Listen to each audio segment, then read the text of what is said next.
Okay, guys, looking at example number 1, it says it should say make a box and whisker plot, but it doesn't. But here's what the problem does say. It says a farmer recorded the number of oranges that an orange tree produced for each of the last 9 years.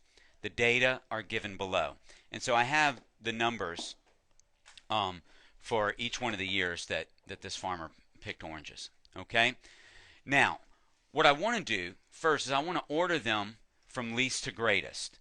Okay, so what's the smallest number that you see up there, Jackson? 36. No, 264. Thank you. Okay, now I'm done with that one. What's the next one, Eric? 572. Edward, what's the? Thank you. We know. Next up, Troy. 380. Thank you. Next up, Reed. No, I think 407's next. And then 452. 457, thank you. 458. 460, thank you. And then 572. Okay, now guys, I have 9 numbers. And like I said in the introduction, we want to divide this thing into 4 groups. But before I do that today, what I'm going to do is I'm going to draw a number line above it to help me scale it, to make sure the numbers are falling in the right places. Okay? The smallest number I have is 264, and the biggest I have is 572.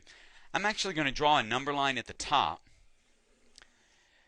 and this number line is going to go from 200 to 600. Okay? Because that'll include all my numbers. And then I'm going to divide it up. This will help me scale this. So this is going to be 400. This halfway is going to be 300.